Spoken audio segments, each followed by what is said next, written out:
Bismillahirrahmanirrahim. Assalamualaikum warahmatullahi wabarakatuh. Hamdan wa syukranillah. Assalatu wassalam ala rasulillah. Amma ba'du.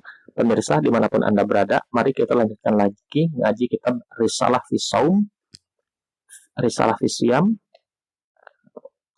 Hari ini kita sudah sampai pada hikmah puasa secara syariat dan kedokteran. Di video yang ketiga ini, yang upload di hari ketiga, kita akan membahas 4 hikmah puasa dari total keseluruhan 8 yang dicantumkan dalam kitab ini. Bismillahirrahmanirrahim. Fi shaumi ta'lamu muraqabatallahi ta'ala wal haya'a minhu. Di dalam berpuasa kita belajar muraqabah kepada Allah Ta'ala dan malu minhu darinya. Hikmah yang pertama, dalam berpuasa itu kita belajar tentang muraqabah dan rasa malu. Muraqabah itu adalah rasa diri kita selalu diperhatikan olehnya. Kenapa puasa itu menumbuhkan muraqabah dan rasa malu? Alasannya, fa innaka kullamastahaita syai'an wa anta shaimun taraktahu lillahi ta'ala. Sesungguhnya kamu ketika menginginkan sesuatu namun dalam keadaan berpuasa, maka kita akan meninggalkannya karena Allah. Dengan adanya hal tersebut, fatatarabba, maka terdidiklah fika di dalam dirimu malakatul muraqabah, sifat muraqabah lillahi kepada Allah azza wa jalla. Kemudian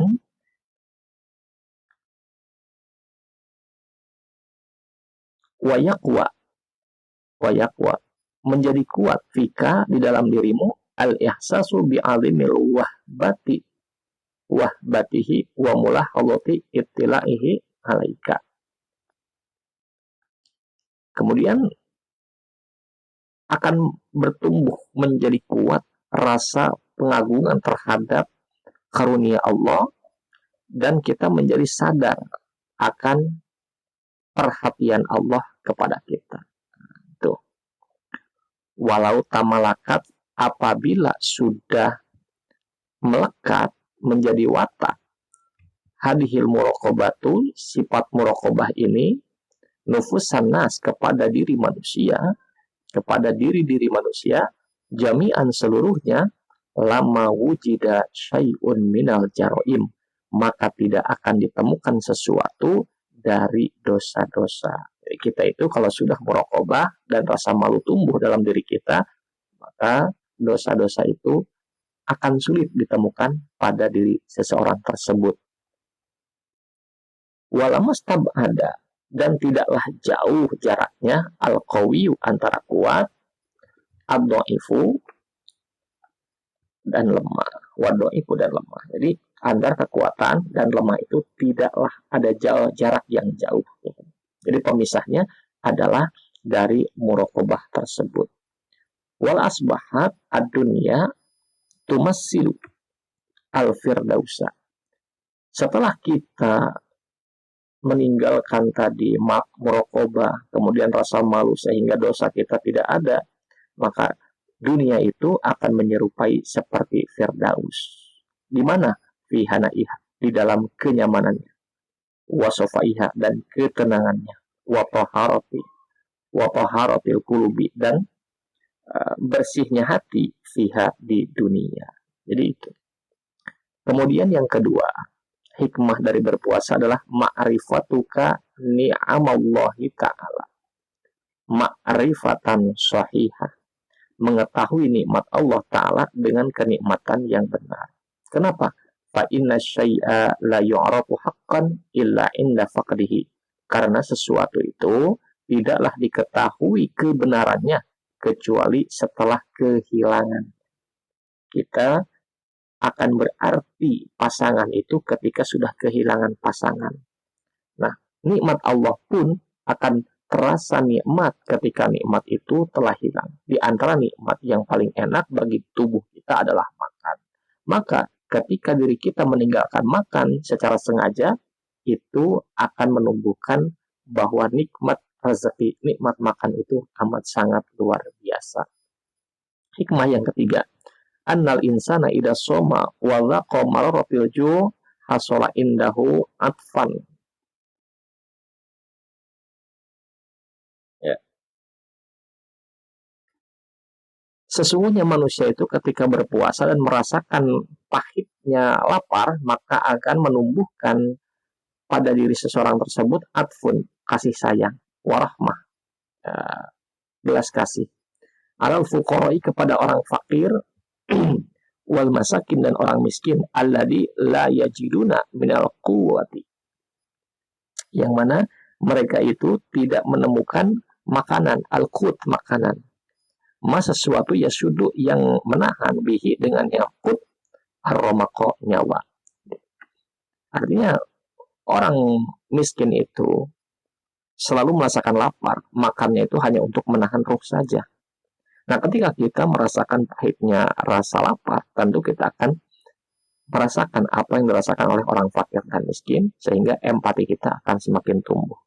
Walaqad waroda anna Yusuf alaihi salatu wassalam, bahwa telah datang bahwasanya Nabi Yusuf alaihi salam itu, kana la yakulu, tidaklah beliau makan, wala yatanawalu, dan tidaklah mengambil, to'aman, makanan, illa idastadda alaihil ju', kecuali telah menimpa kepadanya lapar yang sangat, li ajli ayyat tatakuro, supaya mengingat al-ba'isa, terhadap kesengsaraan, al-fakir, orang fakir, wal muhtaj, dan orang yang butuh, al-muttar, dan orang yang sengsara atau orang yang sangat-sangat membutuhkan.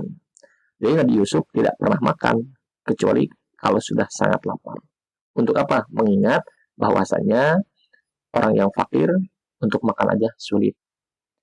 Sehingga nanti Nabi Yusuf itu akan mudah untuk akan tumbuh sifat kasih sayangnya. Walaqad qala Luqman libnihi wa huwa ya'iduhu. Luqman Al-Hakim telah berkata kepada anaknya dalam keadaan menasihati, ya bunayya idam tala'at al-ma'iddata al-ma'addata.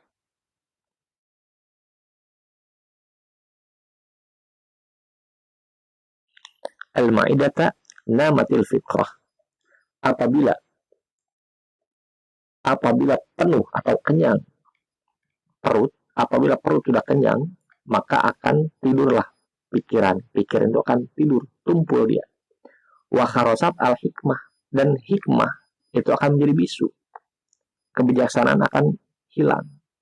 Wa qa'adat, dan menjadi lemah, al-a'du, anggota badan, anil ibadati, dari beribadah. Nah, ini adalah nasihat Luqman Al-Hakim kepada anak-anaknya, bahwa perut kenyang mengakibatkan pikiran yang tumpul dan kebijaksanaan menjadi bisu. Wa qala, yang berkata ba'dul atba'i, sebagian dokter, ad-dawa'u, obat, alladhi lada'a, maaf, ad-dawa'u, penyakit, alladhi lada'a, yang tidak ada penyakit, yang tidak ada obatnya, mahu berserta itu penyakit, la ta'kulu ta'ama hatta tashtahi. Jadi obat dari segala obat adalah apa? Tidak memakan makanan sehingga kita membutuhkannya. Kalau ada salah-salah bisa dikomentar. Kemudian hikmah yang keempat, annaka tajidu al-hukama, sesungguhnya kamu menemukan kepada ahli hikmah, orang bijak, wal falasifah, ahli filsafat, wa ahlal ibadah, ahli ibadah, di jami'il milali, di semua agama, wan nihali, dan aliran, ida aroda taklifan fi ilmin au ada ibadah habasu al-batna, apabila mereka akan menyusun kitab, menulis ilmu, kemudian menunaikan ibadah, maka mereka akan menahan diri untuk tidak makan. Anil iksari minat to'am, tidak makan banyak. Hatta takuna lahum kudratun, sehingga mereka memiliki kemampuan fita'diyati, di dalam melaksanakan fita diatima. Nah, nanti fita diatima di dalam melaksanakannya sesuatu yuriduna yang mereka inginkan. Jadi hikmah yang keempat, bahwa dengan mengosokkan perut, para ahli hikmah, filosof, ahli ibadah, itu memiliki kemampuan yang berlipat ganda saat mereka meninggalkan makan dan memiliki kemampuan untuk melaksanakan apa yang mereka inginkan. 4 hikmah akan kita bahas di video selanjutnya. Wallahu a'lam bishawab. Wassalamualaikum warahmatullahi wabarakatuh.